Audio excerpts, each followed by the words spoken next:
Okay. நேத்துல இருந்து சமந்தாவோட திருமணம் திடீர்னு பார்த்தா ஏதோ சின்ன கோயில்ல வச்சு முடிச்சுட்டாங்க.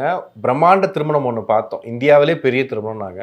இப்போ சிம்பிளா ஒரு விஷயத்த வச்சு முடிச்சுட்டாங்க. ஆனா இன்டர்நெட்ல பயங்கரமா பத்திக்கிட்டு எரியுது அந்த விஷயங்கள். அதான் நடிகைங்களுக்கு தனிப்பட்ட வாழ்க்கை இருக்குது.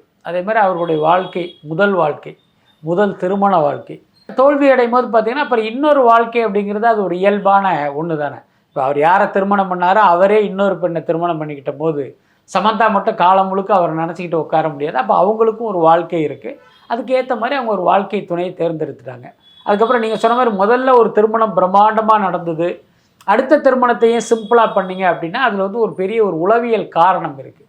என்ன காரணம் அப்படின்னா ஏற்கனவே அவங்களுடைய திருமணம் வந்து பிரம்மாண்டமாக நடக்கும்போது நீங்கள் அதே காட்சியை மீண்டும் நடிக்கிற மாதிரி இன்னொரு முறை அதே மாதிரி இருக்கிறது பார்க்குறவங்களுக்கு ஒரு மாதிரி இருக்கலாம்.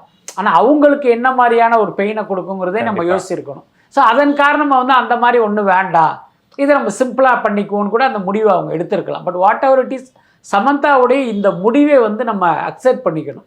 இது குறித்து கேள்வி, விமர்சனம், கருத்து இதெல்லாம் தேவையில்லைன்னு நினைக்கிறேன்.